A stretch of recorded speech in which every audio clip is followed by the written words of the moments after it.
Je vous présente Chippy qui m'a piqué la place.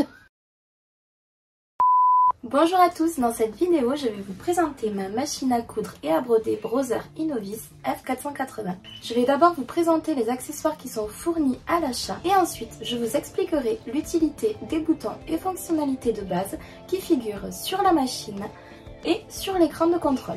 Comme vous pouvez vous douter, j'étais super excitée au moment d'ouvrir ce carton. Dans la première pochette zippée, nous retrouvons des ciseaux, une brosse de nettoyage, un grand tournevis, un petit, un en forme de disque, un perce-œillet, un centre amovible pour bobine de fil, un couvercle de bobine grand, un petit et un filet de bobine. Nous retrouvons ensuite un sac d'accessoires qui contient une aiguille jumelée, un jeu d'aiguilles, un pied de guidage de poing, un pied ouvert, un pied pour quilting ouvert en mouvement libre, un pied réglable pour fermeture à glissière et passe-poil, un pied pour quilting courte pointe, un pied de biche non adhérent. Il y a ensuite la genouillère, le câble d'alimentation, plusieurs notices et quelques accessoires supplémentaires que je vous présente tout de suite. Nous avons ici un couteau raser, un pied à double entraînement et un porte-bobine supplémentaire. J'en profite aussi pour vous montrer les manuels. Donc premièrement, le manuel d'instruction. Dans son sommaire, on peut retrouver le fonctionnement de base, la couture décorative, la broderie et des annexes qui concernent la maintenance et le dépannage. Le guide de référence qui liste tous les accessoires qui sont fournis avec la machine. Le guide de motifs de broderie. Un ensemble de feuilles quadrillées. Il y a également un carton dans lequel nous retrouvons les deux cadres de broderie, un grand qui mesure 30 par 13 et un moyen qui mesure 18 par 13. L'unité de broderie, un boîtier de canettes supplémentaire et un fil de canettes à broder de couleur blanche. Comme on dit chez moi, le pompon sur la Garonne, la machine. Ce qui est super, c'est la protection rigide qui est fournie avec la machine qui permet de la protéger et c'est très appréciable. Il faut dire qu'elle est quand même très esthétique, elle a de jolies couleurs. Nous avons le bras libre de la machine sur lequel il y a des petites annotations en centimètres et il y a encore des surprises dans le bras libre.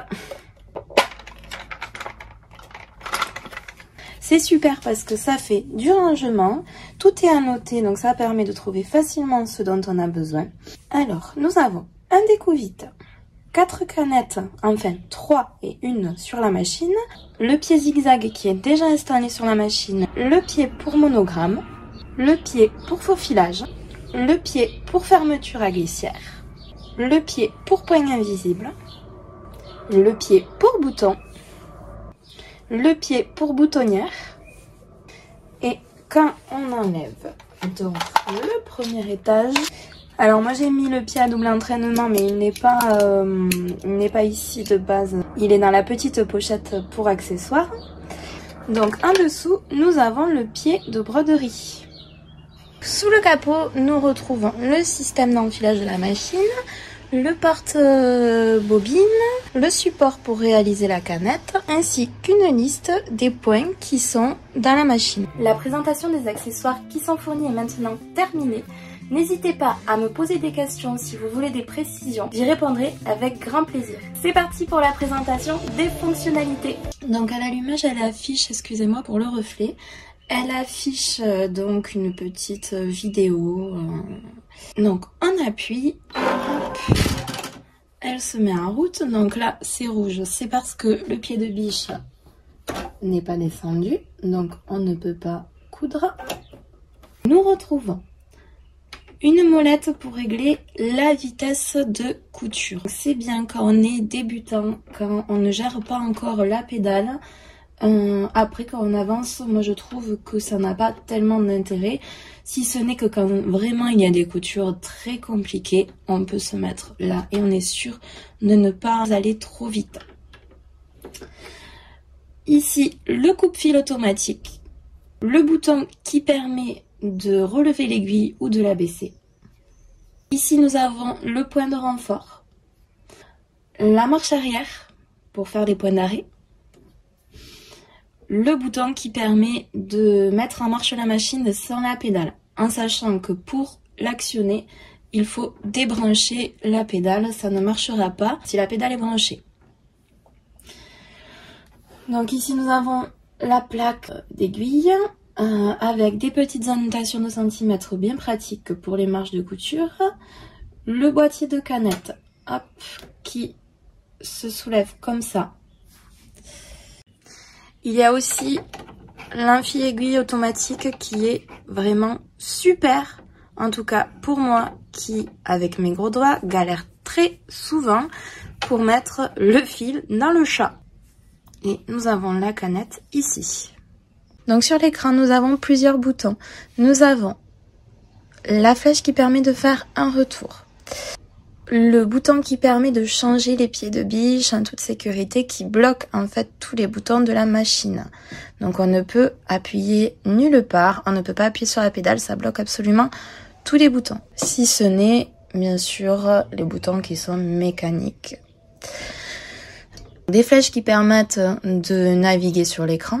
Ici nous avons les types de points, donc les points courants, les points décoratifs, etc. La fonction broderie. Donc, la fonction broderie, elle permet de sélectionner les motifs. Par exemple, ici, nous avons tous ces motifs. N'hésitez pas à me dire si vous voulez une vidéo où je montre les motifs de broderie qui sont inclus dans la machine. Là, je vais pas tout vous montrer, mais si cela vous intéresse, mettez-moi un petit commentaire et je vous les montrerai avec plaisir. Donc il y a aussi donc des alphabets, des cadres, etc. Il y a la fonction clé USB que je peux aussi vous montrer dans une autre vidéo si vous souhaitez. Ici, quand on a des questions, elle nous montre un petit peu les basiques pour se servir de la machine. Nous arrivons sur l'écran de contrôle de la machine. J'ai passé beaucoup de temps à comprendre le fonctionnement de cette machine qui est quand même assez pointue. Il y a beaucoup de boutons, beaucoup de fonctions. Je les ai pas encore toutes testées. Je vous montre les fonctions que j'ai testées. Là, vous avez tout ce qui permet de régler les points. Donc, plus ou moins en largeur, en longueur, etc. Ici, c'est quand vous avez un petit peu tout déréglé, on va dire. Donc là, je fais hop, hop, hop, hop, hop, hop. Vous avez fait votre couture, etc.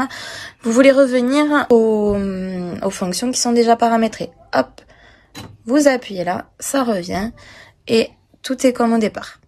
La vidéo est terminée, je vous dis à très vite pour de prochaines vidéos. En attendant, prenez soin de vous. Ciao!